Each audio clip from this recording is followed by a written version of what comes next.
He had been doing this for years, and he was good at it.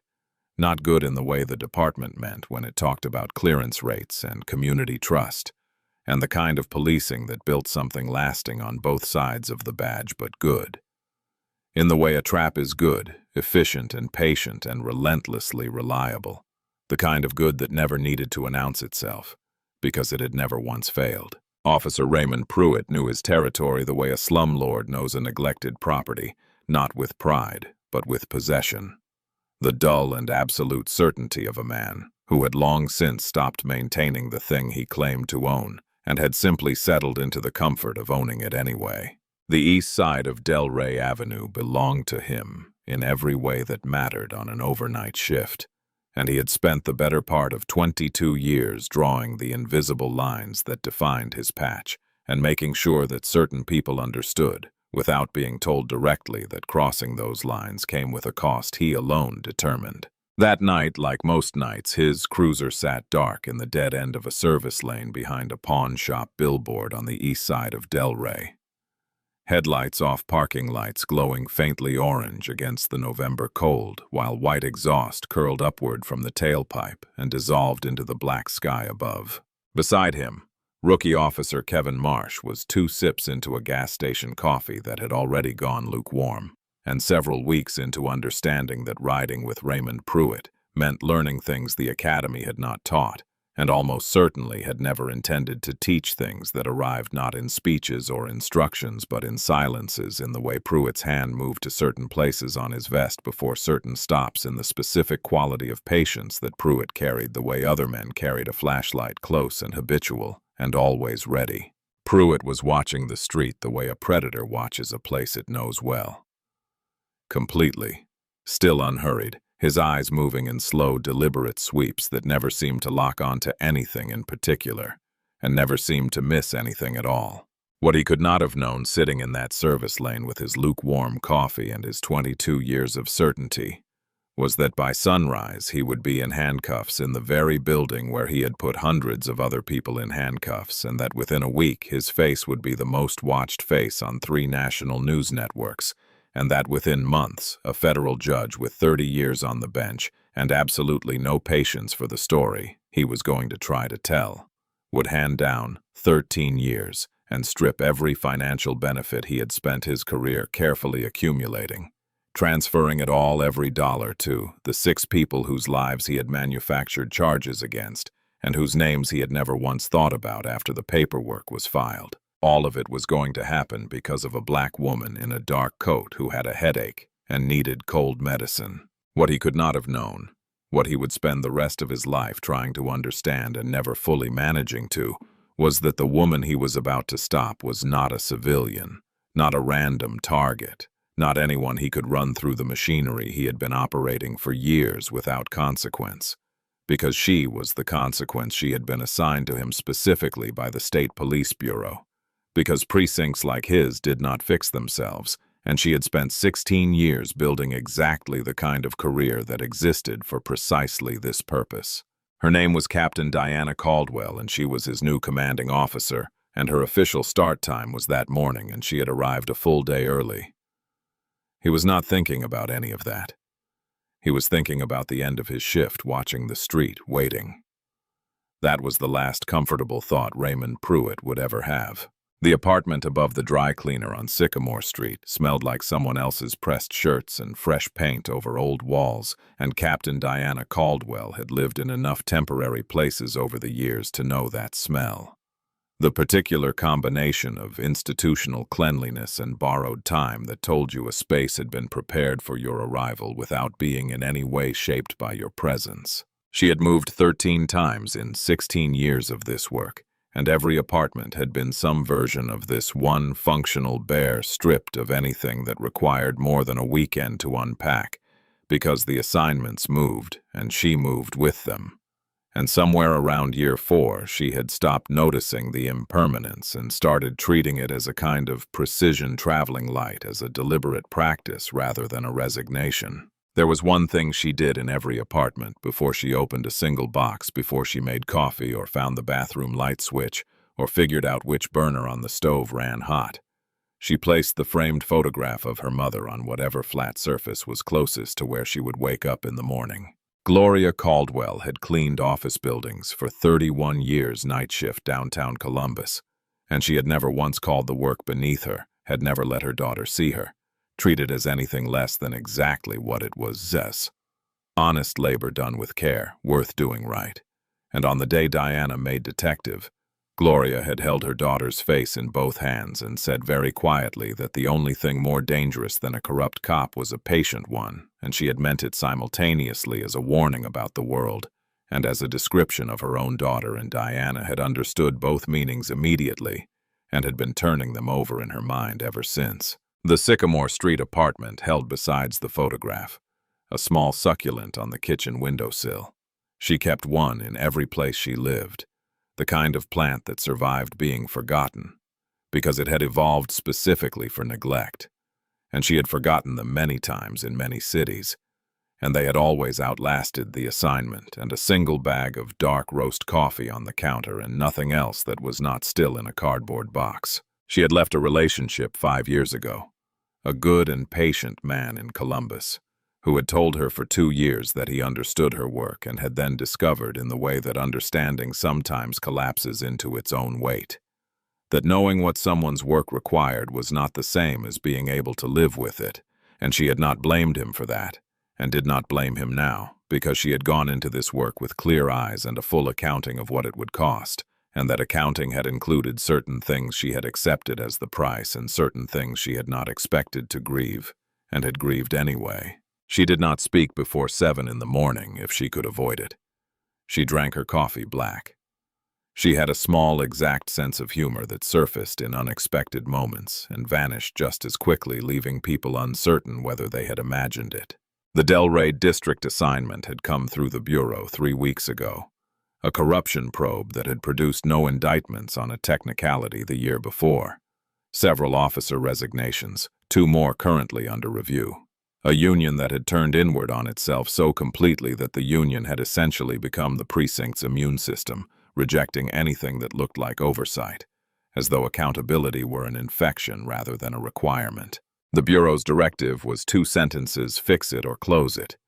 She had accepted the assignment without asking which outcome they preferred. She had chosen to arrive a day early because 16 years of internal affairs work had taught her that a precinct's true character lived in its overnight hours, in the behavior of officers who believed that the only eyes on them were each other's, in the gaps between the official version and the version that existed before anyone knew the official version would need to exist. The headache had been building since she crossed the city limits that afternoon, a steady pressure behind her left eye that had moved from background noise to the kind of presence that made reading a screen actively unpleasant, and she had not packed ibuprofen, which was the kind of small oversight that happened when you were unpacking your 14th temporary apartment in 16 years while answering a backlog of bureau emails on a connection that dropped every 20 minutes.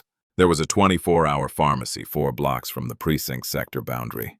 A quick errand, 10 minutes, maybe 15. She stood up from the floor, pulled a dark coat over her clothes because the apartment was cold near the windows, picked up the rental car keys and her wallet, and headed for the door. Inside the wallet behind her driver's license pressed flat against the inner leather. Her silver captain's shield sat in the dark and waited. She did not take it out.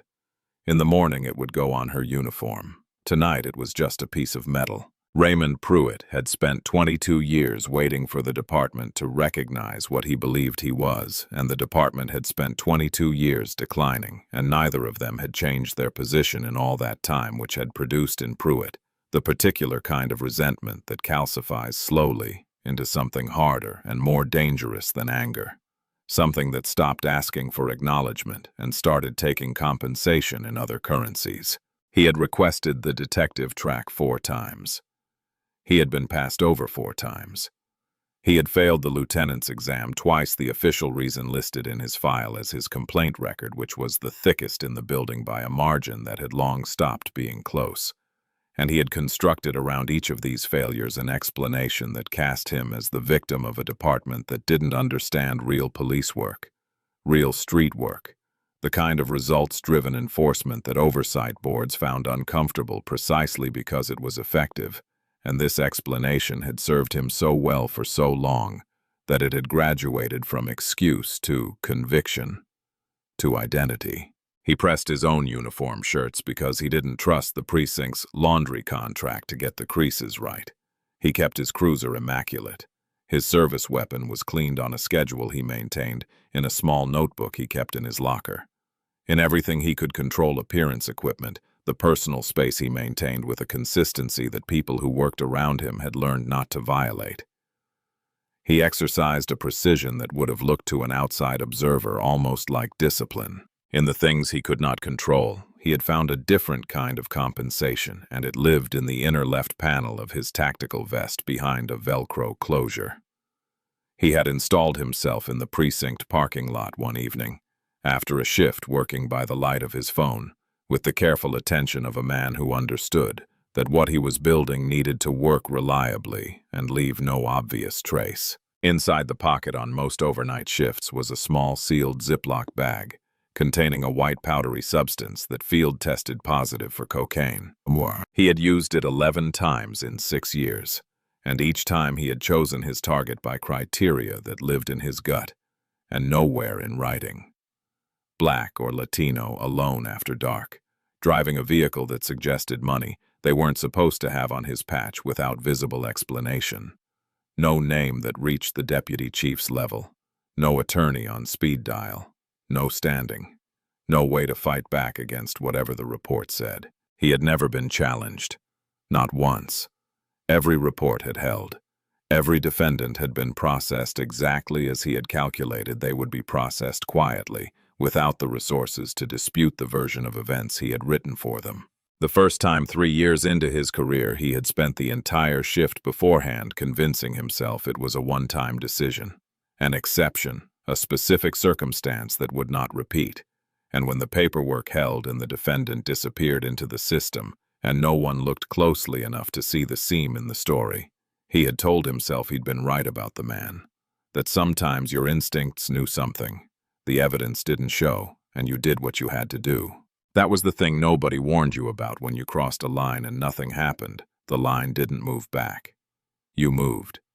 And the second time was easier than the first, and the 7th time was procedure. And by the 11th, it wasn't even a decision anymore. It was a reflex as automatic as pressing a crease into a uniform shirt done with the same careful hands and the same absence of reflection. Kevin Marsh was 6 months out of the academy and 2 months into field training under Pruitt, and he had seen the inner pocket twice before on previous stops, had watched Pruitt's hand go to the Velcro closure in that specific unhurried way, had watched each of those stops end with an arrest and a found object charge, and a defendant who did not, as far as Marsh could determine afterward, have the resources to dispute what the report said.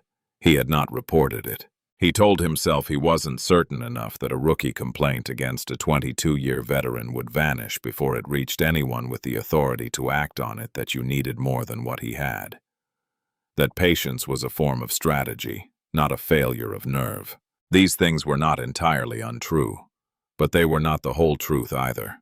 The whole truth was that he was afraid, and that fear, when it dresses itself up as caution, can wear that costume for a very long time before the mirror shows you what it actually is. He shifted in his seat and watched the street and said nothing, and Pruitt watched with him, and neither of them spoke, and the cold November air pressed against the windows of the cruiser, and across the city, a woman they didn't know was putting on her coat and picking up her keys.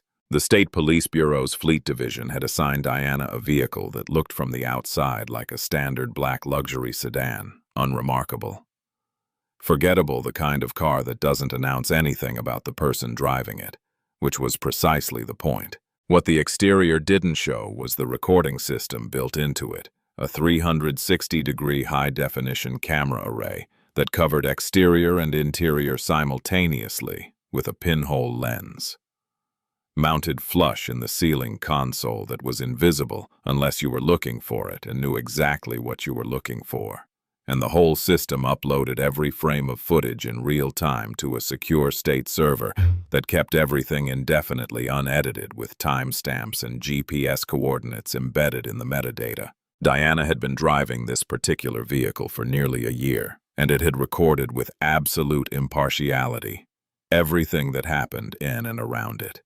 Her grocery runs on Sunday mornings, her stop at the dry cleaner on 4th Street, the long driveway of her mother's house in Westerville at Thanksgiving, the particular quality of light through the windshield on long highway drives between one assignment and the next.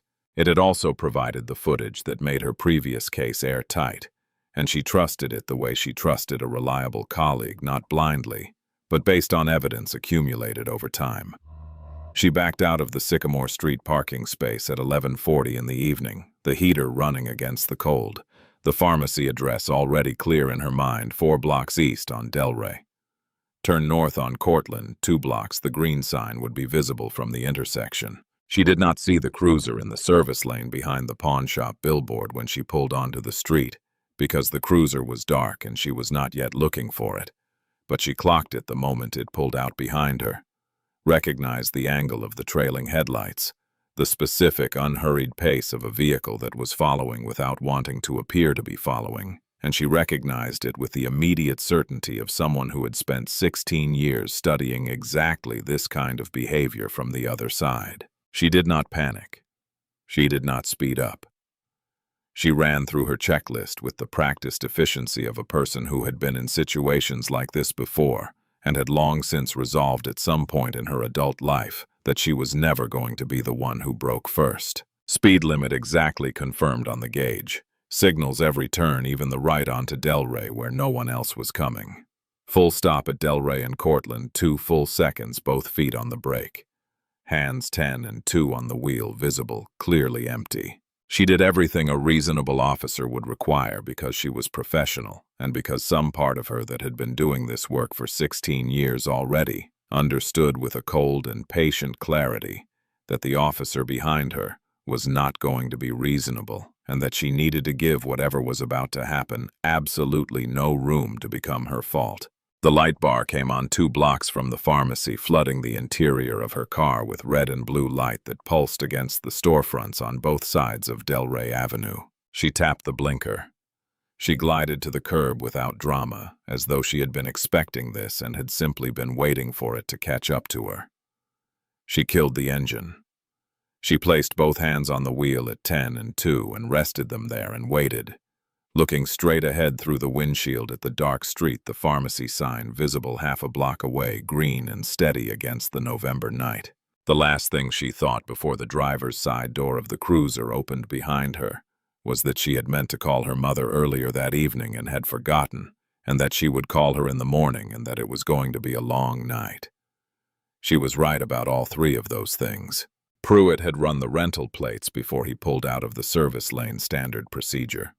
The thing you did first. The thing that gave you the justification you needed before you committed to a stop and the plates had come back clean. Registration current, no flags.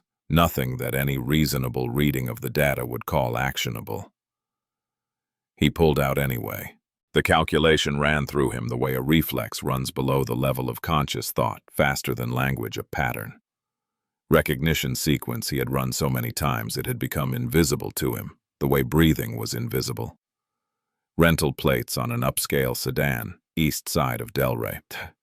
Driver, visible in profile through the windshield as he passed the service lane exit, dark-skinned, hood up alone, at midnight. Wrong zip code for the car. He didn't think of this as anything other than instinct. He had thought of it as instinct for 22 years. The word for what it actually was had never once occurred to him as a word that applied to him, because he had built the story of himself so completely around the idea of effective policing that the story had crowded out everything else, every alternative reading, every question about the pattern, every face behind every report. Red flag, he said, putting the cruiser in gear, and his voice had the particular flatness of a man stating a fact rather than making a judgment, a man for whom the two had long since become indistinguishable. Kevin Marsh shifted in his passenger seat at the sound of those 2 words. Not because they were new, but precisely because they weren't. Because he had heard them before, both previous times, and both times the stop had ended the same way, and he recognized them now, the way you recognize the first bar of a song you've heard too many times and can't stop hearing. He said nothing. He had learned in 2 months that saying something cost more than it was worth in the specific economy of riding with Raymond Pruitt, that the price of a spoken objection was a coldness that lasted for days and a reputation that traveled further than the objection ever would, and that the math never came out in your favor. He would think about that choice, the silence, the calculation behind the silence, the way he had dressed, fear in the clothes of pragmatism, and sent it out into the world as something reasonable for a very long time afterward. Pruitt's internal narrative as he accelerated toward the rental car was as familiar and practiced as the drive itself. She'll be nervous. She'll fumble for the paperwork. The story she tells about the car won't add up, and by the time he got where he was going, the whole evening would have written itself the way it always did, because the pattern was reliable and the pattern had never failed him, not once in 11 stops over 6 years. He had no idea, as he pulled in behind her and hit the light bar, that the pattern was about to fail him completely, spectacularly and permanently in front of cameras that had been watching from the moment she backed out of her parking space. Pruitt approached the driver's side of the sedan with his maglite already on the beam aimed through the window at the driver's face, too bright, too close, the deliberate disorientation technique that worked by overwhelming the senses before the conversation even started, putting the other person on the defensive before a single word had been exchanged. He rapped the glass 3 times with his knuckle hard, the sound carrying in the cold quiet of the street, and he did it without a greeting, without a statement of reason, without any of the procedural courtesies that the manual described, and that he had long since decided were optional when the situation was what he had already decided. This situation was.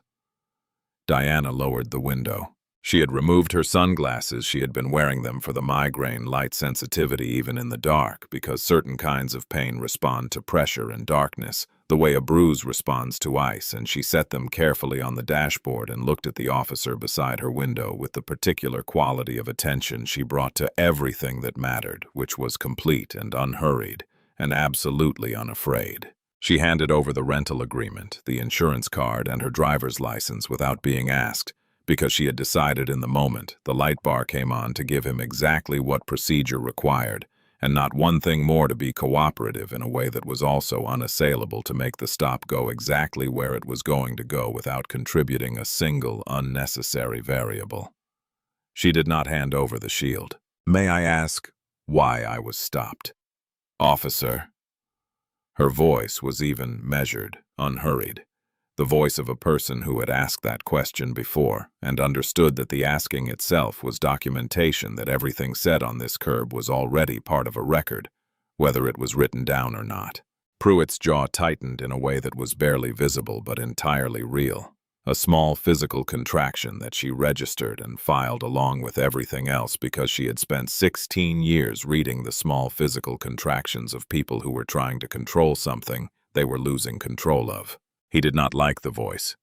He couldn't have said precisely what he didn't like about it, couldn't have identified the specific quality that produced the hot tightening in his chest that he experienced as his authority being challenged, because the honest answer was that it sounded educated and unafraid. And that combination had always registered in him as a provocation, as something that needed to be corrected, when in reality it was simply the absence of the deference he had decided somewhere in 22 years of unchallenged stops that he was owed by the people he chose to stop. "You swerved across the double yellow back on Del Rey." "I did not swerve, officer. I'm telling you that you swerved. I understand that. I would like it noted that I disagree." She said it the way a person makes a record, not arguing, not escalating, just placing the disagreement as the space between them where it would stay. He clicked the mag light off, then back on into her face, another small aggression, another calibrated discomfort, and asked about alcohol, about medications, about where she was going at this hour. And she answered each question the same way, clearly and without embellishment, and when he used the word convenient in a way that was meant to hang in the air between them as an accusation, she let it hang, because a loaded word left unanswered does more damage to the person who deployed it than any direct response could. "Her papers are good, Raymond." Marsh's voice from the far side of the car, quiet and careful, and carrying the specific uncertainty of a young man who knew he was walking a line but had decided for this one moment to walk it anyway. Pruitt didn't answer him. The tone said everything. The words didn't say it again, and I'll remember it, and Marsh went back to looking at his boots. Diana met Marsh's eyes for exactly 1 second through the glass, a brief level contact that lasted long enough to register and no longer. And in that second she catalogued him, the way she catalogued every witness in every case she had ever built his age. The tension in his posture, the specific quality of a person who knows something is wrong and has not yet found the part of himself that will act on it. And then she looked back at Pruitt and stayed there. "Step out of the vehicle, ma'am." A beat. "Is there a specific reason, officer, I smell marijuana?" The autumn air smelled of wet leaves and cold asphalt and wood smoke from a chimney somewhere down the block. And there was no marijuana within a quarter mile of that car, and everyone present knew it, and the lie arrived in the space between them, so naked and so practiced that it almost had the quality of honesty, the lie of a man so accustomed to lies working that he had forgotten they were lies at all. Diana unbuckled her seatbelt. She opened the door. She stepped out with both hands visible, moving with the deliberate, measured slowness of a person who had studied in considerable professional depth. What happened to people who moved quickly in front of officers like this one? She stood beside the car and looked at him, and she stood the way she always stood, without making herself smaller, without adjusting her posture to signal submission, without offering him the diminished version of herself that the situation seemed to be requesting. And she uncrossed her arms and rested her hands loosely at her sides, because she intended to give his report absolutely no room to describe her as defensive or resistant. He told her to stand by the trunk. She went. The search Pruitt conducted was a performance rather than a procedure, thorough in the way performances are thorough, covering all the visible surfaces while building documentation around a conclusion that had already been reached before he got out of the cruiser, a narrative being staged, rather than an investigation being conducted. And every motion he made had the particular quality of a man who had done this enough times that the muscle memory had taken over and the mind had stepped back to observe. He rifled the center console. He lifted the floor mats. He removed the owner's manual from the glove box, flipped through it without reading it, and returned it upside down. He checked the visor pockets, the door compartments, the narrow space between the seat and the center console moving through the car. The way a person moves through a checklist they've memorized so completely it no longer requires attention. He found nothing because there was nothing to find. Diana stood by the trunk with her hands at her sides, watching the back of his head through the rear window, her face holding the expression it had held since the moment the light bar came on. Complete and deliberate composure, the specific absence of fear that had nothing to do with the absence of feeling, and everything to do with discipline, accumulated over years of choosing in situations like this one not to give the situation what it wanted. Marsh stood at the rear passenger corner of the sedan, his position technically tactical, actually something closer to frozen present, because procedure required it motionless, because everything in him had gone very still in the way that things go still. When they are paying a kind of attention they don't want to be paying. Pruitt's hand stopped moving among the papers in the glove box. He had come to the end of what the car could give him, and the end was nothing, and the nothing crossed a let he had crossed before the line that existed between a stop that produced results and a stop that had to be made to produce results, and the crossing happened the way it always happened. Not as a decision, not even as a choice, but as a reflex of 22 years of never being stopped. He turned his back to Diana and Marsh.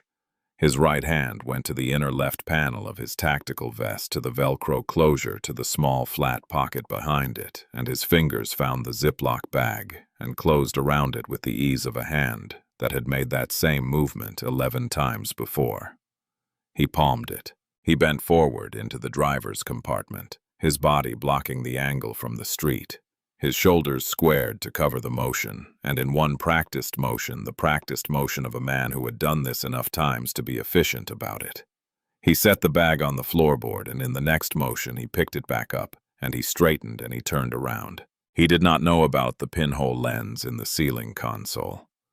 He did not know that the lens had been recording in high definition since the moment Diana backed out of her parking space on Sycamore Street, that it had a field of view wide enough to cover the entire driver's compartment, that the image resolution was sufficient to read text on a document from 4 feet away. He did not know that the lens had caught his hand going into the vest pocket, the bag coming out the specific geometry of his arm as the bag traveled from his palm to the floorboard and back again, a sequence that a forensic analyst would later spend 6 hours in federal court, describing frame by frame as the clearest evidence of evidence fabrication he had encountered in 19 years of forensic analysis work.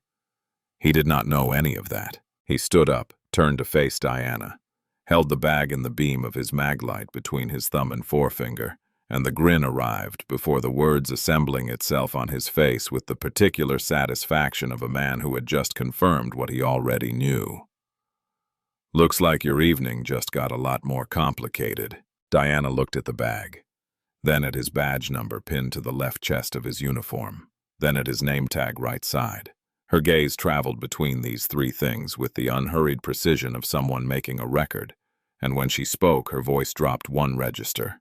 Not louder, not harder, but lower and more deliberate.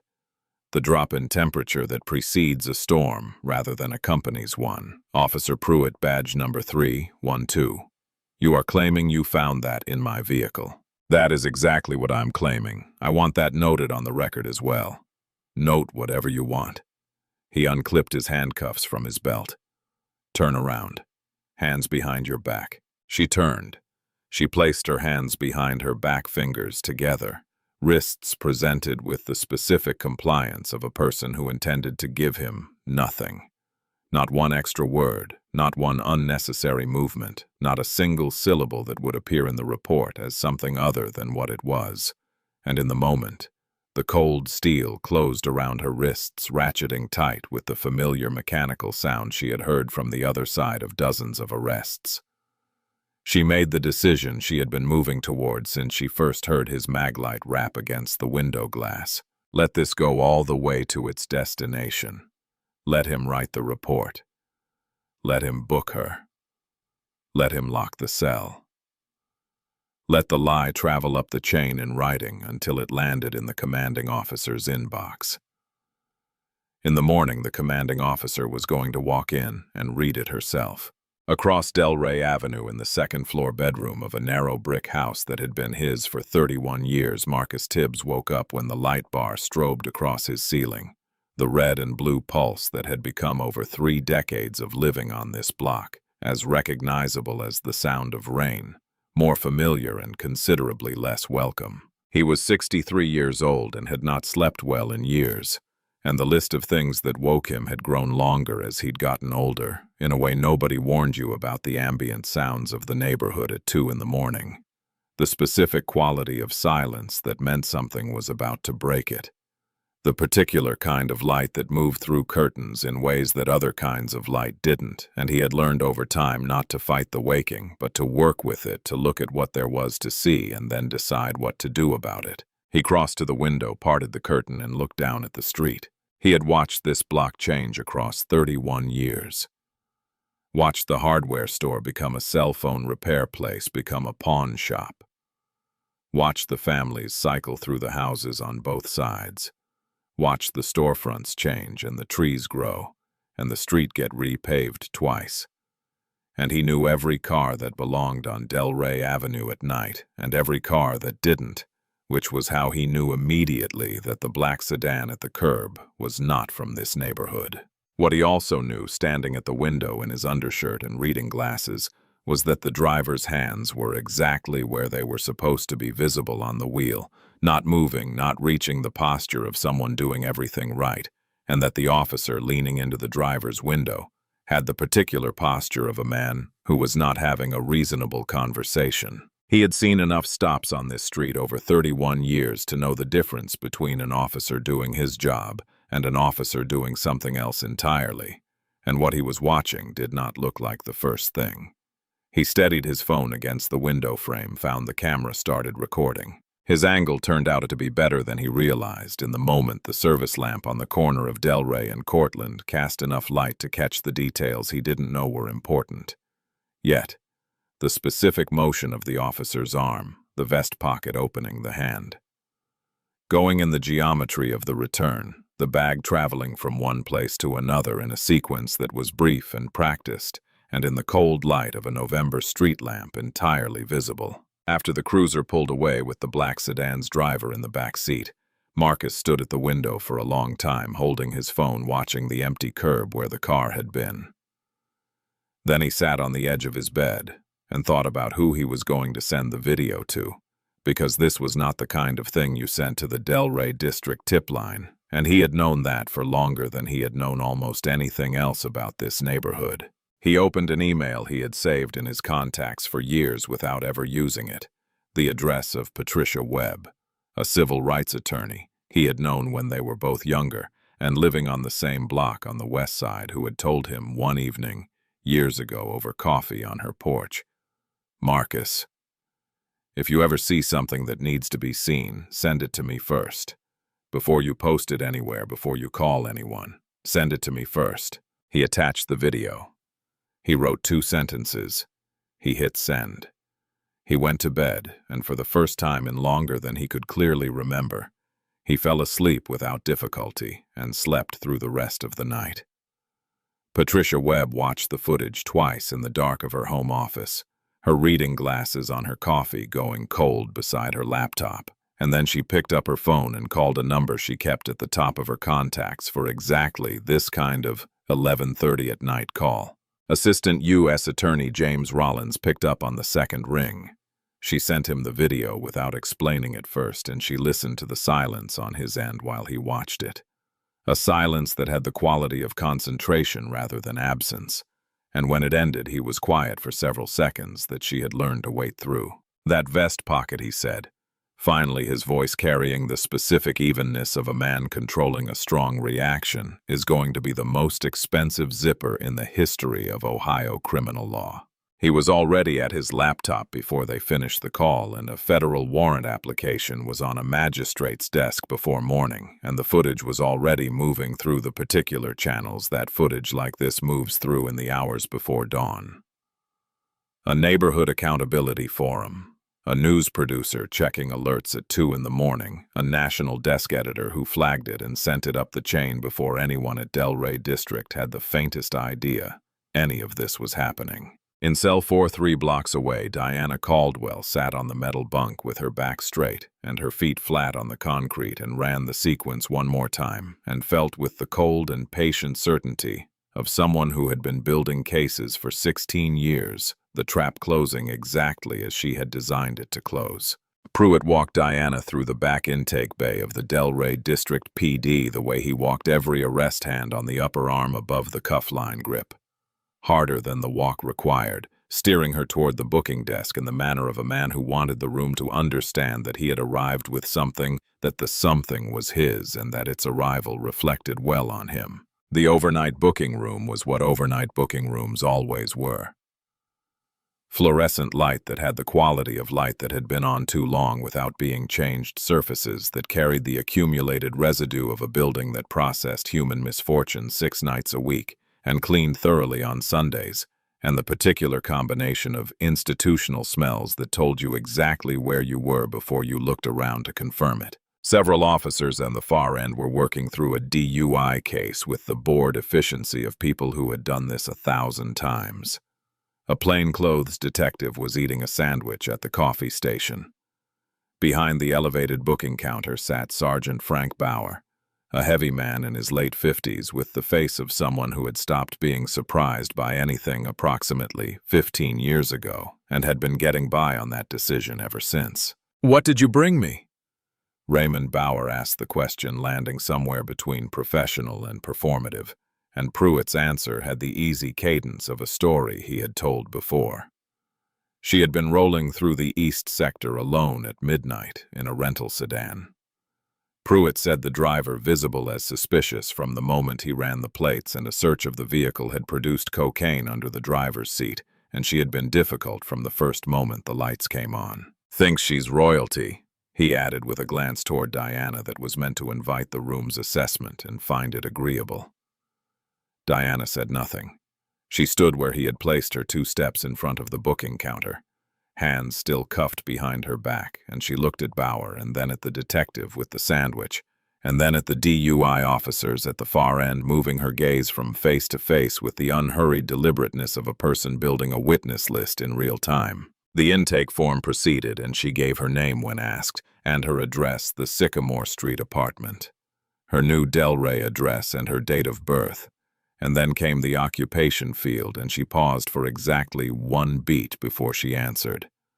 Civil servant.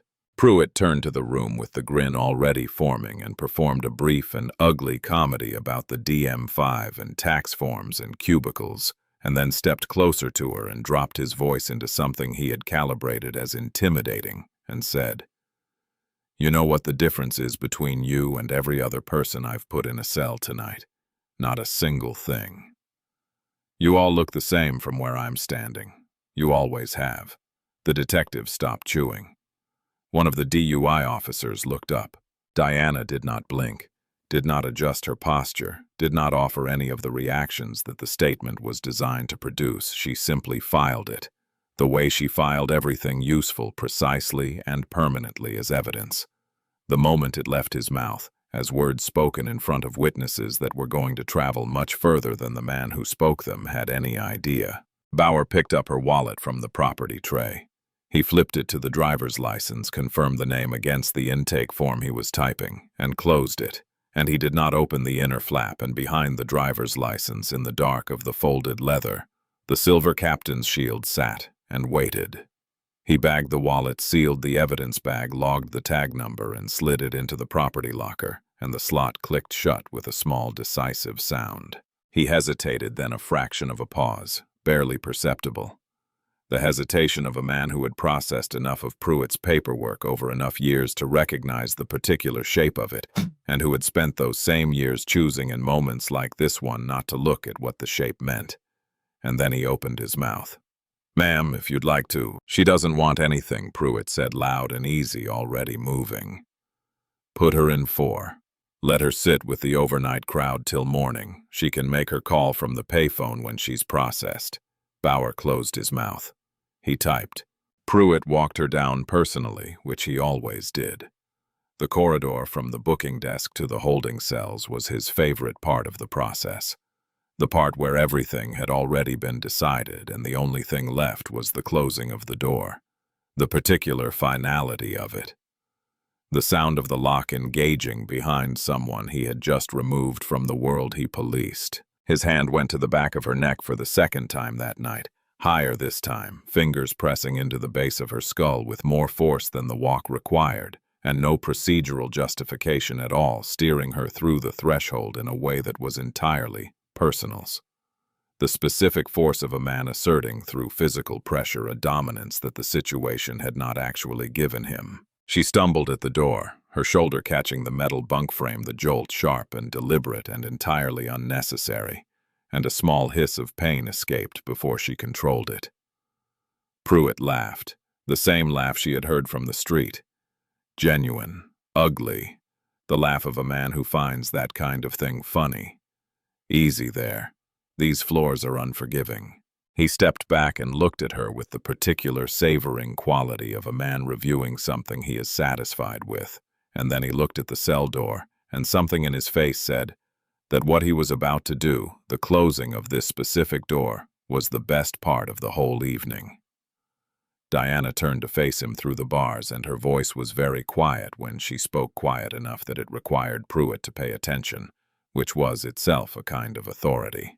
"Officer Pruitt, I would strongly suggest you start calling every union representative you've ever met, tonight. All of them." He rolled his eyes. He said something dismissive that didn't deserve to be remembered. His boots echoed back down the corridor, and the fluorescent hum rose to fill the space they left behind. And then she was alone. She walked to the metal bunk and sat down back straight, feet flat on the concrete floor, hands resting loose on her thighs. And she looked at the opposite wall, and she ran the sequence one more time. The way she ran every sequence before a case moved from its preparation phase into its execution phase, checking for failure points with the methodical attention of a structural engineer, checking load-bearing walls before a building goes up. The ceiling camera in the rental vehicle positioned to cover the entire driver's compartment field of view confirmed. Night vision confirmed, audio confirmed. The pinhole lens, the angle that caught the vest pocket, the specific frame where the bag crossed the air between his hand and the floorboard and back again. The sequence, a forensic analyst would later spend hours in court describing, as unambiguous and not open to alternative interpretation. The booking room, witnesses Bauer at the counter, the detective with the sandwich, 2 DUI officers at the far end, all of them in the room, all of them present for the things Pruitt said, all of them now part of the chain. Kevin Marsh standing 3 feet from the plant facing the right direction, who had seen every second and said nothing, whose silence was itself a form of evidence that would need to be accounted for before this was finished. And the report that Pruitt was writing right now at his terminal in his own hand with his own signature, which he would walk down the hall and slide into the commanding officer's inbox without understanding whose inbox it was. She allowed herself to feel the fury that had been sitting in her chest since the moment she watched his hand go into that vest pocket, and she did not feed it and did not fight it. She simply observed it the way she had learned to observe hostile witnesses, noting its presence, letting it inform her, refusing to let it drive. The fury was not entirely about that night, and she knew it. It was about the briefing files she had read before she accepted the assignment, the names of people whose cases were being reopened, who had sat in cells like this one without a shield in their wallet, without a state server recording what was happening to them, without anyone in the chain who was going to read the report and name what it was. Those people were the fury.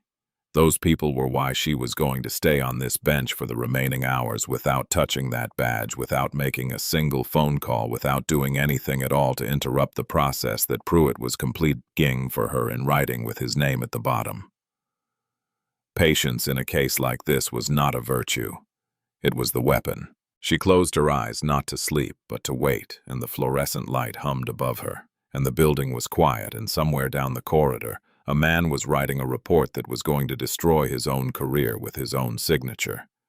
And she waited for morning, the way you wait for something you have been building toward for a long time. Pruitt poured a cup of the overnight coffee from the station near the booking desk stale, from sitting in the carafe since 9, with the particular quality of precinct coffee that had been ignored for too long, and had made its peace with it, and settled at his terminal, with the self-satisfied ease of a man who had had a productive night and intended to formalize it. He wrote the report quickly because he had written versions of this report many times before, and the template was well established in him, the language familiar and practiced, the specific vocabulary of official documentation that turned his choices into procedures and his decisions into policy. He described a lane departure on Delray Avenue that had provided probable cause for the stop. He described a strong odor of burnt marijuana emanating from the open driver's window. He described a driver who was agitated and non-compliant throughout the encounter.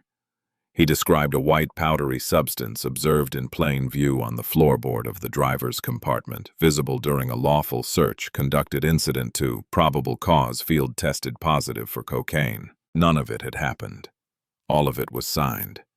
He printed the report, picked it up from the tray, and walked it down the hallway to the commanding officer's office, the office that had been dark and empty for months, that he had walked past hundreds of times during that period without registering its vacancy as anything more than a fact of the building, a door that didn't need to be opened, a desk that wasn't being used. He slid the report through the brass inbox slot on the door and turned to go, and in the turning, the desk lamp that someone had plugged in that afternoon, presumably the facilities staffer who had prepared the office for its new occupant, caught the nameplate on the door at the edge of his peripheral vision. He stopped. He read it through the glass panel in the door, leaning forward slightly, the way you read something you didn't expect to be there, the words assembling themselves letter by letter into a name, the name assembling itself into meaning or trying to. Captain D. Caldwell, Delray, District PD. He read it the way you read a street sign you've driven past 100 times, without ever looking at it directly. The letters registered the name registered, and then he said it once under his breath, in the reflexive way he said things when he was trying to make them real. Caldwell. Then he turned and walked back to his desk, the report no longer in his hand. The hallway behind him. Quiet, the office door behind that quiet, and nothing in his expression that an observer would have been able to name. In the hallway, Kevin Marsh had stopped moving.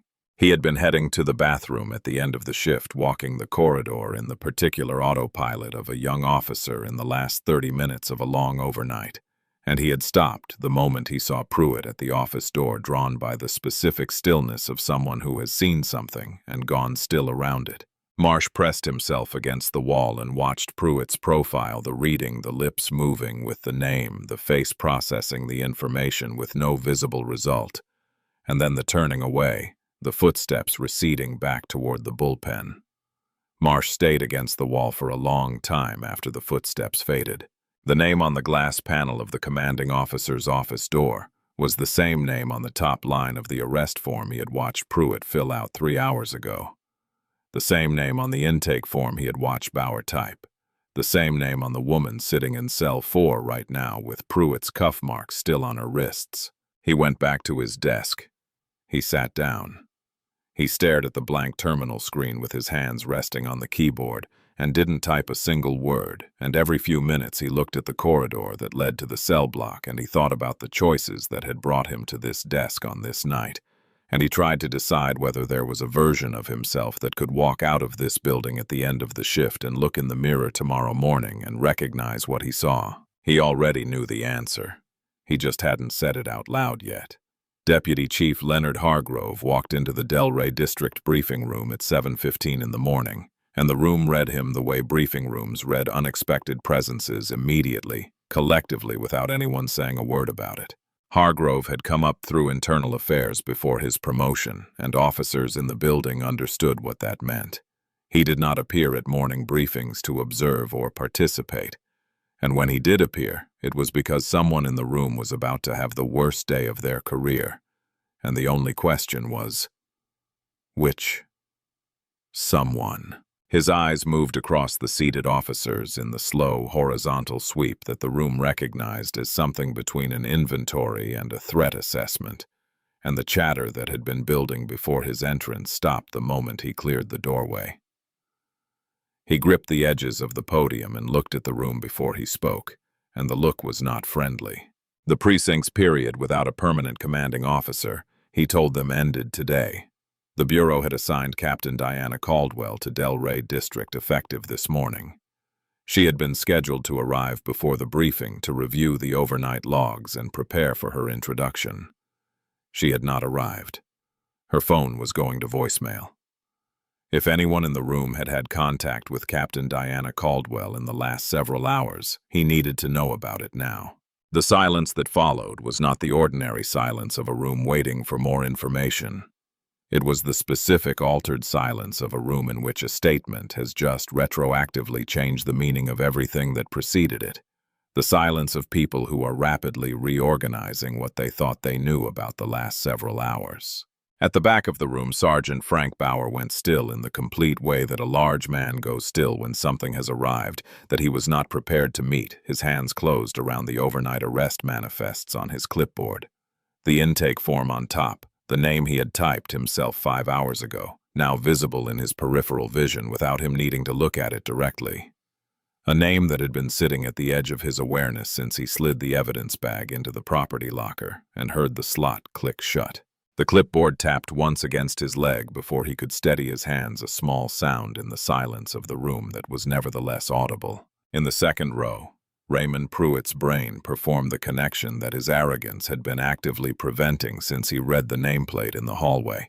The name from Hargrove's mouth, the nameplate he had read and said aloud under his breath, and walked away from the name on the top line of the report that was sitting in the commanding officer's inbox right now, signed in his own handwriting, and the connection arrived in his chest as a physical event. The specific kind of sudden structural failure that you feel before you understand it. A cold, collapsing sensation that moved outward from his sternum in all directions.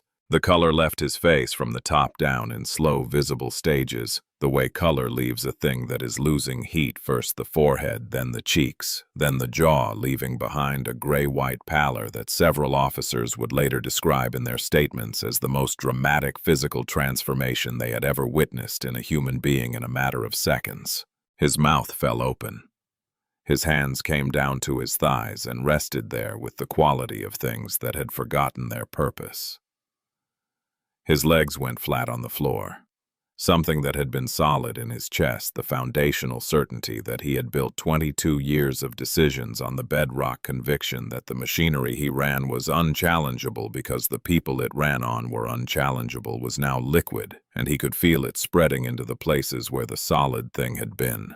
In the fourth row, Kevin Marsh's pen hit the linoleum with a small, clean sound that carried in the silence, and every head in the room turned briefly toward where it came from, and Marsh sat with his mouth open and his face the color of ash and the pen on the floor between his feet, and did not move and was not breathing. Sergeant Frank Bauer walked up the aisle toward the podium with the particular gait of a man who has just understood in full and irreversible detail the weight of a choice he made hours ago in what he had believed at the time was the ordinary course of an unremarkable shift. His hands were shaking, not dramatically, not visibly from the back of the room, but visibly enough that the clipboard tapped against his leg with each step in a small rhythmic percussion that he could not stop, and did not try to, because stopping it would have required a kind of composure he no longer had access to.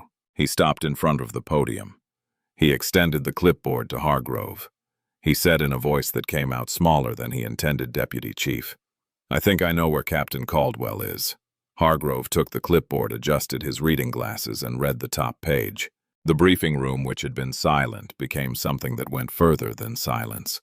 The kind of quiet that exists when a room is holding something too large to speak around, when the fluorescent ballasts in the ceiling are audible, and the building settling in the cold is audible, and the specific absence of breathing is the loudest thing in the space.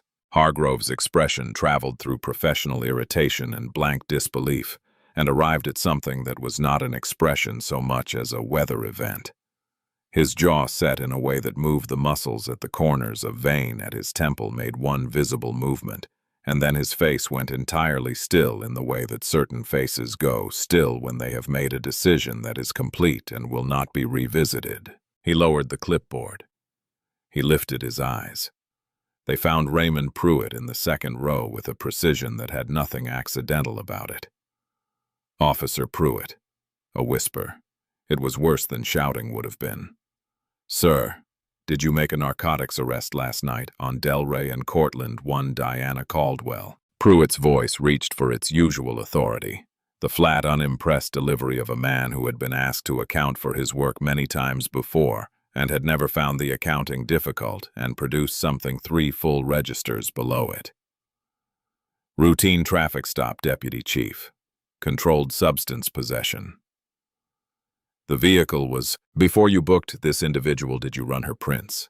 Did you access the Bureau personnel database? Did you check whether a Captain Diana Caldwell was currently assigned to command this precinct?"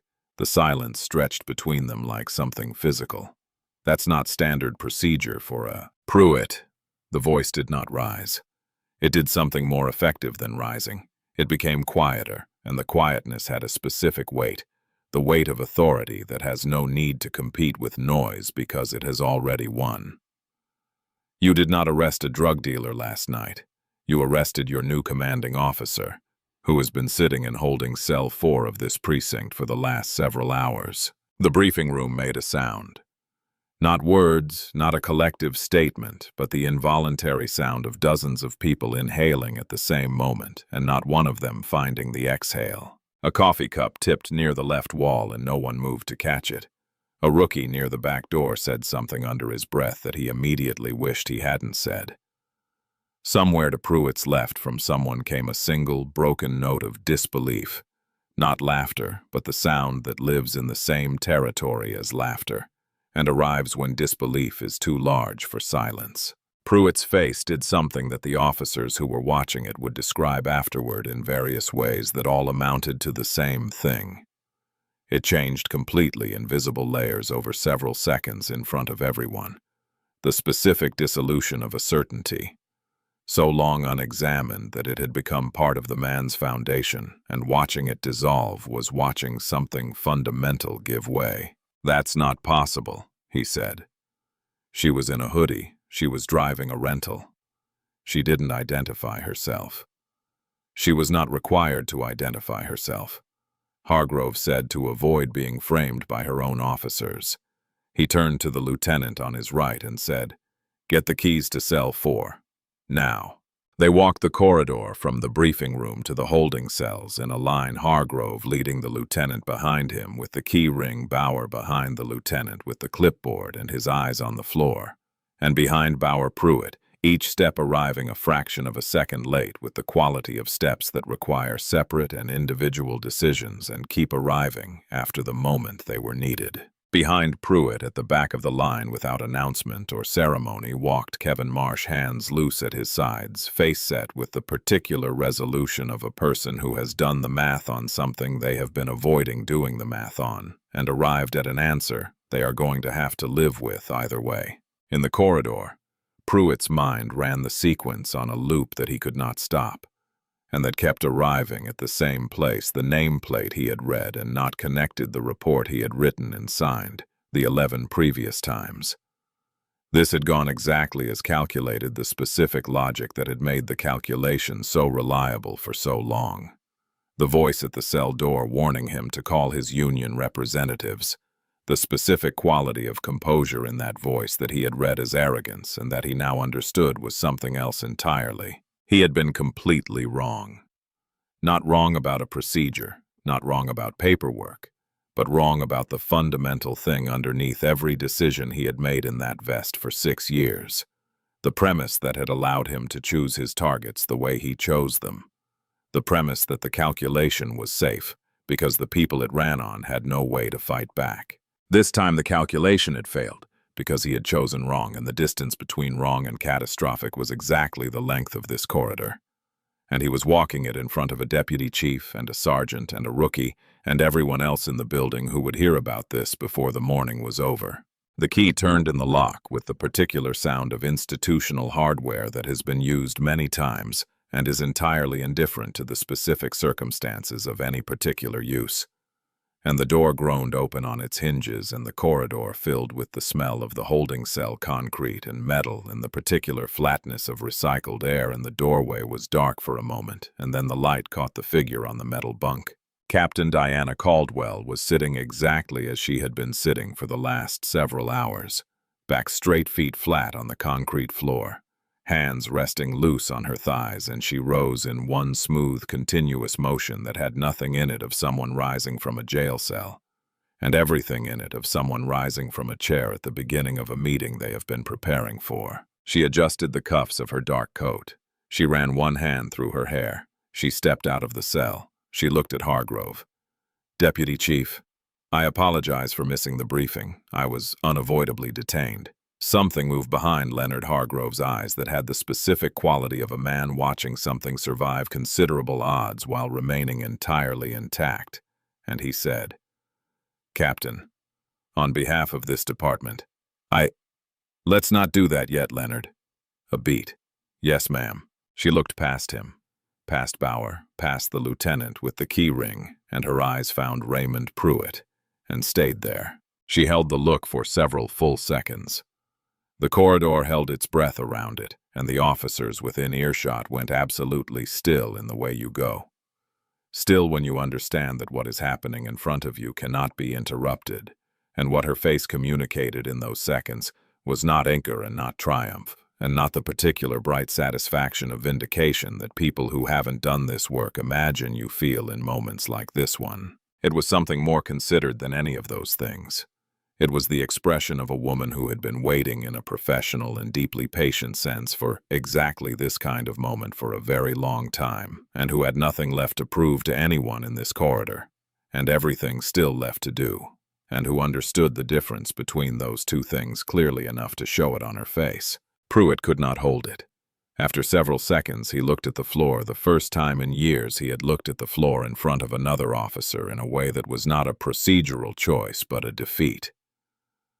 She turned to Hargrove and told him what she needed: her personal effects, her shield, her service weapon, her phone, all of it from the property locker immediately, and every officer in the precinct in the bullpen in 10 minutes, and no one leaving the building. She walked past them into the corridor without touching any of them, and every officer she passed stepped to the side without being told, because some authorities are conferred by rank, and some are established by something that cannot be issued in writing or revoked at a hearing, and the woman in the dark coat walking out of cell 4 carried both simultaneously, and the hallway understood it. "She told you," Raymond Marsh said quietly enough that only Pruitt could hear it, standing still in the doorway of the empty cell.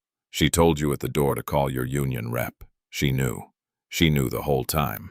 Pruitt stared at the concrete bench where his commanding officer had been sitting since before the sun came up, and he thought about every other bench in every other cell in every other precinct where different people had been sitting while he walked away, and wrote the report that put them there. And he thought about the calculation that had always told him those people couldn't fight back. And he thought about how many times it had been correct. And he thought about the single time it had failed.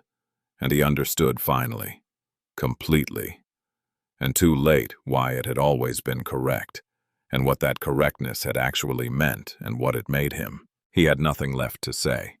He stood in the doorway of the empty cell and said nothing. Dozens of officers stood at their desks and workstations in the Delray District bullpen without being told to stand, because the context made sitting feel impossible, because when a woman who has spent hours in a holding cell in her own precinct walks in as the commanding officer of that precinct, the room stands without a reason being given. Diana walked to the front of the room with a steadiness that had nothing performed about it. The steadiness of someone who had known since before the sun rose exactly where this morning was going. She had not changed her clothes. The dark coat was the same one she had put on in her apartment on Sycamore Street the night before. The cuffs of the hoodie underneath were visible at the wrists, and the wrists themselves, if anyone was close enough to see, carried the faint red marks of cuffs applied too tightly and worn for too long. The only things different from the woman who had been driven through the back intake bay 5 hours ago were the silver captain's shield now on her belt, retrieved from the property locker, with her phone and her service weapon, and the folded square of paper she carried loosely in her left hand. Raymond Pruitt's report, printed and signed. The report she had found in her inbox when she walked into the commanding officer's office 20 minutes ago. She turned and faced the room. She let it look at her for a moment without filling the silence, because she had learned a long time ago that the silence for a difficult thing was not wasted time, but preparation for the speaker and for the room, both. "My name is Captain Diana Caldwell. As of this morning, I am the commanding officer of the Delray District PD. My name is on the door at the end of this hallway." She paused, and the room stayed with the pause. "When I accepted command of this precinct, I was briefed by the State Police Bureau and by this department's Internal Affairs Division on what I should expect here. I was told there was a culture in this building, a way of operating, that had been allowed to grow for years, in which certain officers had come to believe that the uniform was a personal license rather than a public trust. I was told I should expect resistance. I was told the wall would be high and the information would be slow, and that if I wanted to understand what this precinct actually looked like when no one important was watching, I would have to see it myself." She stopped. She looked at the room. "So I arrived in Delray a day early. I spent yesterday unpacking my apartment. Last night I left my residence to buy over-the-counter medication at a 24-hour pharmacy 4 blocks from this precinct's patrol sector. I was in what I'm wearing right now. I was alone." She lifted the folded paper. "At the intersection of Delray Avenue and Cortlandt Street, I was stopped by Officer Raymond Pruitt, badge number 312 of this precinct, riding with Officer Kevin Marsh, badge number 2089. A rookie officer under Officer Pruitt's training supervision. Officer Pruitt cited me for a traffic violation, a swerve across the center line that did not occur. I provided all requested documentation and cooperated fully with every procedural request. Officer Pruitt then claimed to detect the odor of marijuana.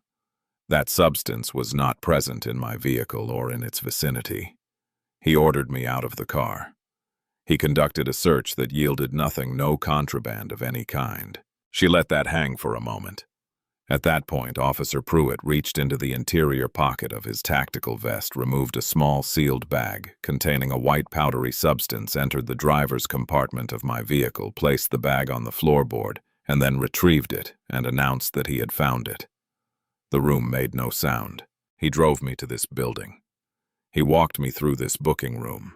He placed his hand on the back of my neck and pushed me through the door of cell 4 with more force than any procedure allows. When I stumbled, he laughed. And when he closed that door, he told me there was no difference between me and every other person he had ever put in that cell. That we all looked the same from where he was standing. That we always had. She paused, and the pause held the weight of everything those words implied. I want every officer in this building to sit with what that sentence tells you about every arrest this officer ever made, every report he ever filed, every person he processed through this precinct over 22 years from the vantage point of someone who had already decided we were all the same. That is not policing. That is hunting. And it ends today. She walked to the wall monitor, pointed the remote, and the footage began to play. Wide angle and tight angle simultaneously. Night vision. Clean audio. Pristine, the Bureau vehicle's ceiling camera recording everything that happened in the driver's compartment of that car, with a clarity that left no room for alternative interpretation. The room watched. You could chart the emotional weather of it by the small, involuntary movements an officer near the window who crossed his arms and then uncrossed them, a senior detective who put his pen down and did not pick it up again, a young officer near the back door whose hand came up to cover her mouth at the frame where the bag left the pocket, and when Diana paused the footage on the exact moment where the bag was visible between Pruitt's fingers above the floorboard, and said, "There," and turned off the monitor. The room that remained was not the same room that had been there before the footage started. She named the charges the way a physician names a diagnosis, with precision, without drama, without any ornamentation that might allow the names to be misunderstood. Official misconduct, deprivation of rights under color of law, fabrication of physical evidence, perjury, and a fifth conspiracy for anyone in the chain of custody who had assisted in processing a fraudulent arrest and knew it. Her eyes moved to Frank Bauer at the back of the room, and the look held one beat longer than any other look in the room, long enough to be understood by Bauer and by every officer who saw it pass between them. Then her eyes moved forward to the fourth row. Officer Marsh. The room shifted without moving.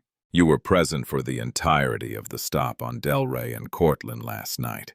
You were standing approximately 3 feet from Officer Pruitt at the critical moment. I know what the footage shows.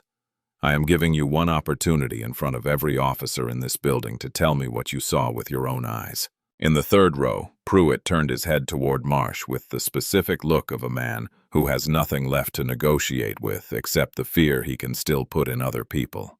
The look that had worked before, that had maintained the silence around him for years. The look that said, "This is what it costs to say something." Marsh looked at him. He looked at the monitor. He looked at Diana.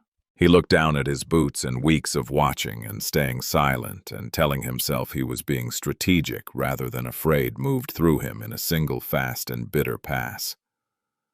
And on the other side of it was something clear.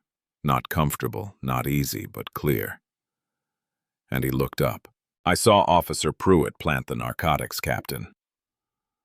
His voice shook on the first word. Every word after that was steady.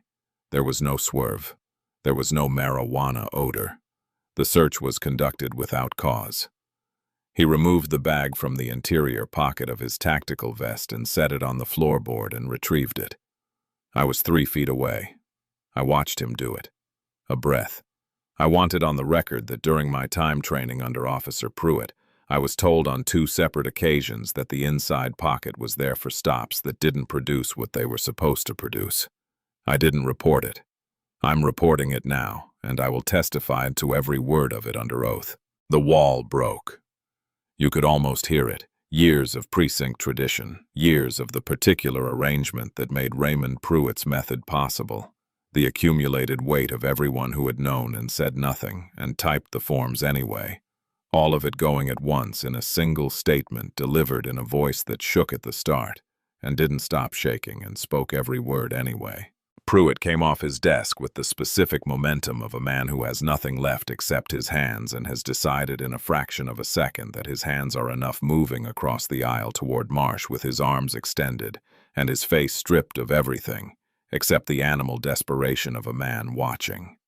The last thing he has collapsed and finding only forward motion as a response. Several officers moved from different directions simultaneously. The organized, practiced response of a room full of people who knew exactly what they were looking at. And they put him down on the linoleum, hard, his shoulder catching the edge of a desk on the way, his face meeting the floor with a sound that carried to the back of the room and left a silence behind it. Easy. Diana's voice from the front of the room, quiet and absolute. Cuff him. Read him his rights. Kevin Marsh stepped forward. His hands, which had been shaking since the moment Hargrove said her name in the briefing room, were still. He took his own handcuffs from his belt, and he knelt beside the man who had spent 2 months teaching him everything a police officer should never be, and he clicked the steel around Pruitt's wrists. The same sound, the same cold metal, the same click and ratchet, and the symmetry of it was not lost on anyone in the room. Diana stepped in front of Pruitt as the officers lifted him from the floor close enough that the words she spoke were for him, specifically not for the room. You locked me in that cell because you decided I was nobody. You were right about one thing. I was not your captain yet when you put those cuffs on me. I was a woman with a headache going to buy cold medicine. She held his eyes. But I was your captain this morning. And the first official act I performed in this role was read your arrest report, signed by you, about me, in my own precinct. I intend to make use of every line of it for every year of your sentence. She turned to Hargrove. Marcus, there is a federal convoy in the parking lot. DOJ Civil Rights Division and field office agents.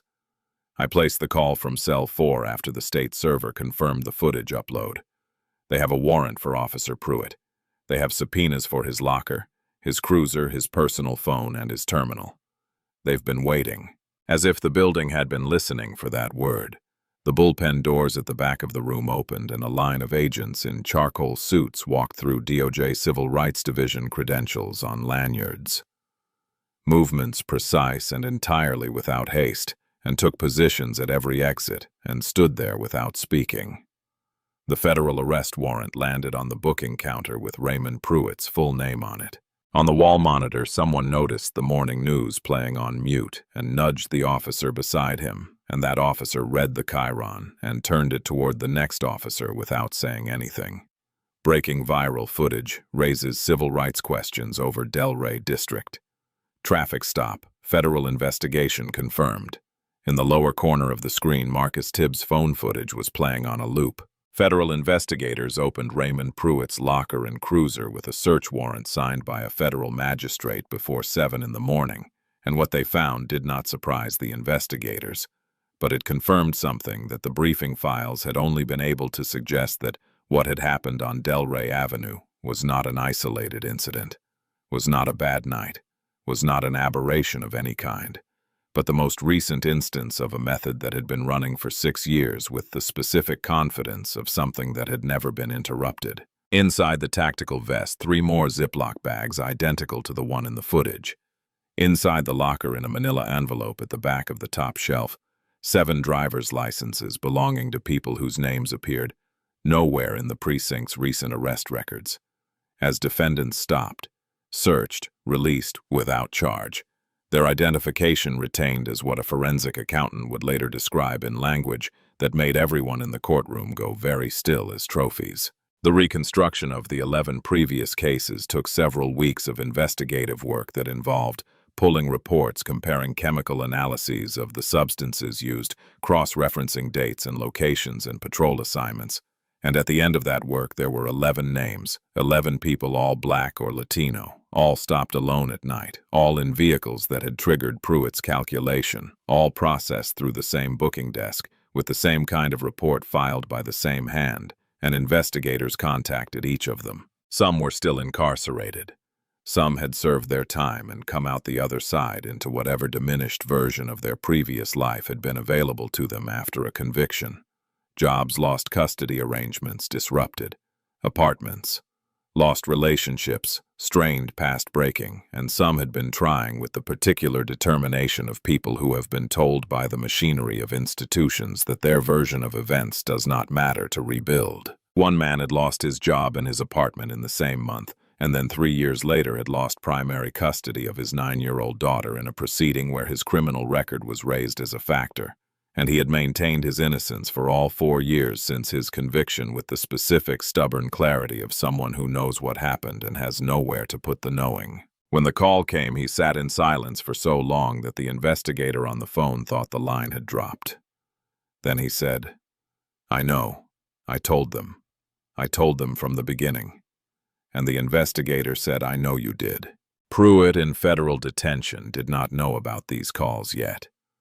He was in a holding cell for the first time in 22 years, a fact that registered in him with the particular disorientation of a reversal so complete it had no precedent in his experience, and he was beginning in the long hours of that first night to understand something he had never had to understand before. That the quality that had made his method so reliable for so long was not his instincts, which were not sound, and not his paperwork, which was not airtight, but simply the fact that the people he chose to run the method on had no way to interrupt it. He had been invisible not because he was careful, but because his targets were powerless. And he had chosen for 11 stops over 6 years correctly until the night he chose wrong, and the choice cost him everything he had ever built on the correct ones. Frank Bauer pleaded guilty to obstruction and falsification of government records in a proceeding that lasted 45 minutes and produced a sentence of 3 years in minimum security federal custody and the complete loss of his municipal pension. A pension that had represented in the accounting of his life the accumulated value of 28 years of showing up and doing the job and keeping his head down and not asking certain questions about certain paperwork that he had over those 28 years developed a very precise ability to not look at directly. He was 58 years old. He had planned to retire in 2 years. He had a fishing cabin in eastern Ohio that he and his brother had been working on for the last several summers, and that cabin was still there and would presumably still be there when he got out. But the retirement it had been built around was gone entirely. He did not make a statement at sentencing. He sat with the number, the way you sit with a number that has been a long time arriving. Not surprised by it, not fighting it, just absorbing it with the particular resignation of a man who understands finally and completely the total cost of every time he made the choice he made. What Frank Bauer had done was not dramatic.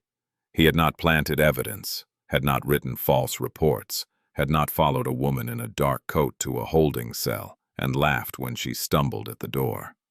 He had typed the names. He had processed the paperwork. He had filed the charges. And every time the small hesitation arrived, the pause of a man who recognized the shape of what he was looking at, he had made the same choice in the same way to keep his head down and finish the shift. Because the shift was almost over, and what he knew wasn't quite knowledge, was it not really? And speaking would cost more than staying quiet, and the people involved weren't going to fight back anyway. That was the thing about being Frank Bauer, the thing that made him familiar to the 55-year-old watching this story from a couch in Ohio, or a kitchen in Georgia, or a break room anywhere in the country where people spent their working lives navigating institutions that asked them quietly and persistently to not look at what was directly in front of them. Most of us will never plant evidence.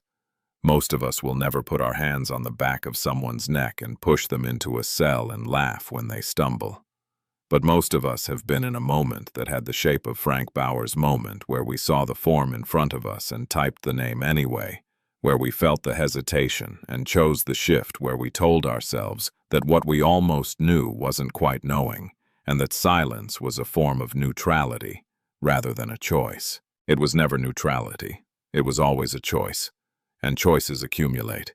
2 other Delray district officers facing their own federal subpoenas cooperated fully, and their testimony mapped a pattern that stretched back further than anyone in the Bureau had initially estimated.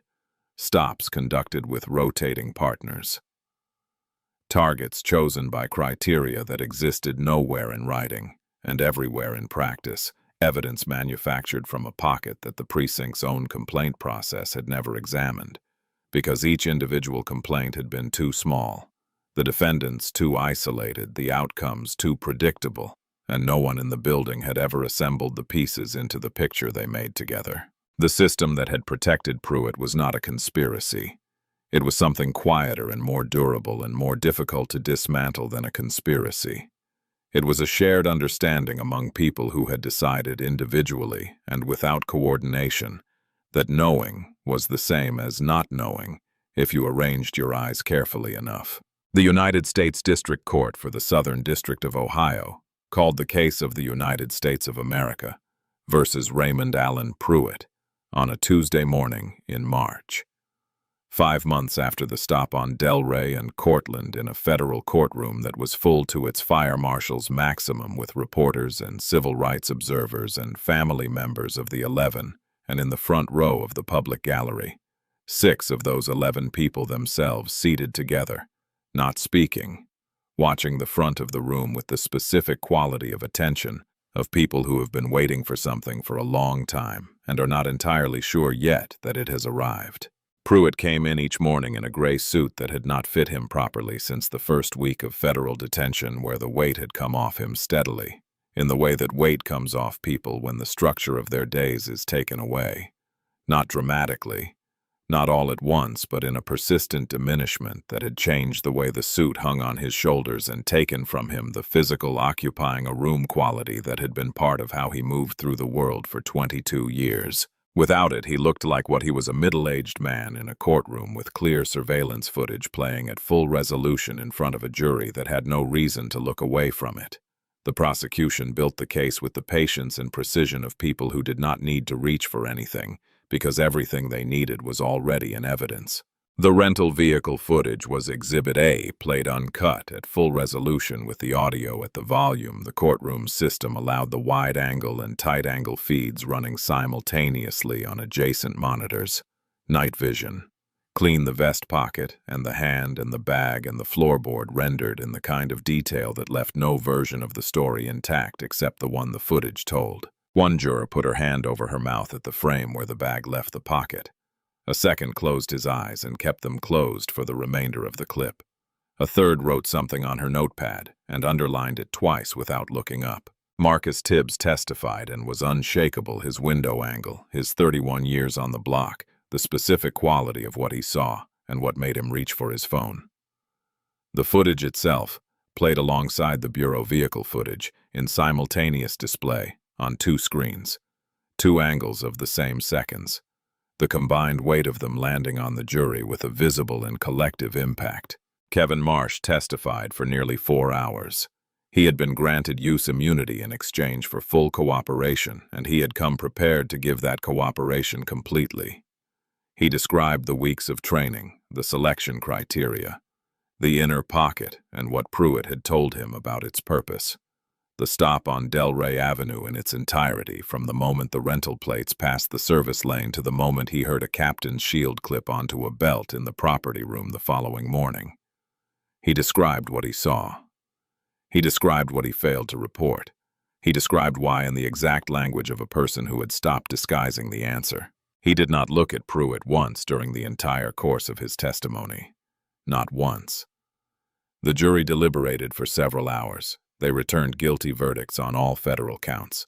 At sentencing, Judge Catherine Osei, 29 years on the federal bench, a record in civil rights prosecutions that the legal community knew well, a woman who had been reading reports like Pruitt's for most of her professional life and had long since lost any patience for the stories attached to them, took considerable time. She told Pruitt she had read every complaint in his personnel file. She had read the testimony of the 11 individuals whose convictions were being vacated as a result of this case. She had read the account of the man who had spent 4 years insisting on his innocence and lost custody of his daughter in the intervening time. She had sat with each name. "You did not police the streets of Delray District," she said, her voice carrying to every corner of the room without effort. "You hunted on them. The badge you wore was a hunting license you issued yourself, and you renewed it every time the people around you chose not to look at what you were doing with it. The reason this continued for 6 years is not a mystery, and it is not complicated. You chose your targets because they could not fight back. That is the entire explanation. And it worked for 6 years until the night it didn't. She looked at him with the directness of someone who has decided not to soften a thing. The most damning evidence in this record is not the footage. The most damning evidence is how long the footage was unnecessary, how many times the same method ran and held and produced results because the people it ran on had no camera in the ceiling and no shield in their wallet. That is what 13 years is accounting for. The sentence, 13 years in federal custody, no parole eligibility for the first 8. Law enforcement certification revoked permanently. Right to carry a firearm legally revoked for life. Municipal pension stripped entirely. The liquidated funds divided as court-ordered restitution among the 11 individuals whose convictions were being vacated. People who had sat in cell 4 and cells like it without a single thing in their wallet that would have changed the outcome, and without anyone to read the report that put them there and name what it actually was. When the gavel came down, Pruitt stood at the defense table with his lawyer's hand on his elbow and the particular stillness of a man who has nothing left to do. His wife was not in the gallery. His union representative was not in the gallery. Kevin Marsh was not in the gallery. Diana Caldwell was in the second row in uniform, her silver captain's shield on her belt. She did not smile when the sentence was read. She looked at Judge Osei and gave one small, precise nod, one professional acknowledging another across the specific and difficult work they had both chosen to do. And then she stood up and walked out of the courtroom and went back to work. On a November night, exactly 1 year after the stop, Captain Diana Caldwell pulled her car to the curb at the intersection of Delray Avenue and Cortlandt Street. Not for a stop, not for any official reason, not because she was on duty or on call, but because she had been driving home past the turn and found herself signaling anyway. The way the body does things, the mind hasn't quite decided on yet. The mind. She parked where the rental car had sat that night. She turned off the engine. She rested her hands in her lap and looked at the street. The service lane behind the pawn shop sign was empty. The streetlight on the corner of Delray and Cortlandt was working steady clean, casting its circle of yellow light across the intersection without drama. The pharmacy down the block was open lit from inside its green sign, visible from the intersection the same way it had been visible on the night she drove toward it and didn't arrive. 4 people walked in and out of the pharmacy in the 10 minutes she sat at the curb. Nobody watched them from a dark cruiser in a service lane. Nobody ran their plates before they pulled out of their parking spaces. They bought what they came for and left, which is all anyone coming to a pharmacy at night is ever trying to do. She had bought the ibuprofen eventually, 2 days after the arrest, from a corner store on the way back from a deposition between a briefing and a phone call to her mother, and it had done the job, and the headache had passed. She started the engine. She drove back to the precinct. She had paperwork to finish. The Delray District briefing room, 1 year after Raymond Pruitt's arrest, looked almost exactly the same as it always had. The same institutional green walls that absorbed light rather than reflected it. The same folding chairs arranged in the same rows. The same coffee station that needed cleaning, more often than it received it. And yet the room was not the same room in the way that a building is not the same after its foundation has been reinforced, even if you can't see the work from the outside. Above the podium, a single frame notice had appeared in the months following the arrest. Plain black type on white paper. Nothing ceremonial about it. The Caldwell Protocol. Every stop recorded, every search logged, every complaint reviewed by an independent civilian board. Delray District PD. Nobody argued about it anymore. Not because they had been ordered not to, though they had, but because enough of them had lived inside it for long enough to understand through the daily experience of it, rather than through any speech or directive, the difference between what the precinct had been and what it was in the process of becoming, and enough of them had decided individually without coordination that they wanted to be part of the becoming rather than the resistance to it. Senior Officer Kevin Marsh poured a cup of coffee at the back of the room and caught Diana's eye across the briefing space and gave her the small, steady nod that had become over a year of mornings. Like this one. A kind of shorthand, still here, still doing it. Still clear. And she nodded back with the smallest nod in the world, a nod that cost almost nothing and meant quite a lot. His first day with his own rookie months earlier, Marsh had sat in the cruiser before the shift started and said 3 things in the quiet of the car before the radio came on. The camera is always on. The report is always read. The person in that car has the same rights you do, and your job is to act like you believe that. Then he had started the engine, and they had gone to work, and the shift had been unremarkable, and unremarkable was exactly what it was supposed to be. Diana turned to the morning briefing and began it the way she began every morning with the overnight reports, the names of every person her officers had encountered in the past 12 hours, and the standard by which those encounters had been and would continue to be handled in this precinct. And the room listened in the way that rooms listen when they trust what they're being told. In a federal correctional facility in rural Ohio, a man in a tan jumpsuit pushed a mop across a concrete floor in the protective segregation unit, working through the corridor in the methodical back and forth of institutional maintenance. His movements efficient and practiced, in the way that movements become efficient and practiced when they are the primary structure of a day. He did not speak to the other inmates in the unit. The other inmates did not speak to him. His hair had gone mostly white in the first months, not gradually, but in the fast way it goes when a certain kind of sustained pressure is lifted or replaced, and the man who had spent 22 years pressing the creases in his uniform shirts to military precision now wore a garment that belonged to no one and to everyone, issued without ceremony, returned without acknowledgement. On the wall of the common area, at the end of the corridor, a small television played the morning news on mute, the closed captions running in white text against the images. And he no longer looked at it, had stopped looking at it months ago, because what it showed him was the world continuing without him in it, which was true, and which he had no more use for than any other truth he was currently unable to do anything with. Outside on the east side of Delray Avenue, the streets were not without trouble. They never were, and no court sentence and no departmental protocol had ever made a neighborhood safe by itself, and no single act of accountability had ever undone the accumulated weight of years of harm.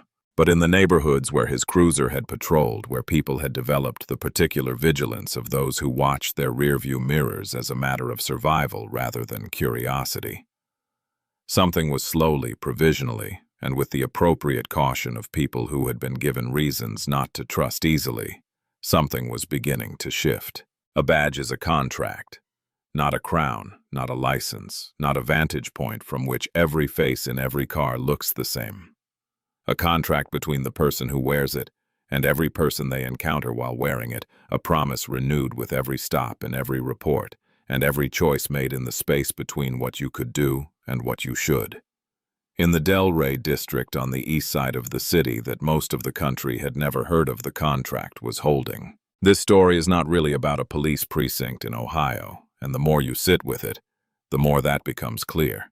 Because what Raymond Pruitt built and what Frank Bauer enabled, and what the precinct's complaint process quietly maintained for years, exists in some form in nearly every institution that has ever asked its people to prioritize the comfort of knowing over the cost of knowing. Most of us will never plant evidence in someone's car, but most of us have been in Frank Bauer's moment, holding the form, feeling the hesitation, typing the name anyway, because the shift was almost over, and the thing we almost knew wasn't quite knowledge yet, and speaking up was going to cost more than staying quiet. That hesitation is not neutral. It is a choice, and it belongs to us, and it accumulates into something over time, whether we name it or not. Diana Caldwell did not survive that night because she was a captain. She survived it because she refused to be afraid of the things she had built her career to confront, and because she understood that the most powerful thing she could do in that cell was wait. Let the trap close completely. Let the lie travel all the way up the chain in writing. Let the truth arrive in the morning with everything it needed to be permanent. If you have ever sat in a car with your hands at 10, and 2, hoping the person walking toward you would see you. Clearly, you already know what this story is about, and you deserved a Diana Caldwell, and so did every person whose name appeared on that restitution list. What I want to know from you is this. Have you ever been in Kevin Marsh's seat where you saw something wrong and stayed quiet and had to live with what that silence meant? What made you finally say something, or what kept you from it? Tell me in the comments, because your answer might be exactly what someone else watching this needs to hear in order to find the part of themselves that acts. And if this story moved you, if you believe that accountability belongs to everyone who wears the badge and everyone who doesn't, please subscribe to our channel, because the next Diana Caldwell is out there right now in a dark coat on her way to a pharmacy, and the next Raymond Pruitt is about to make the last mistake of his career.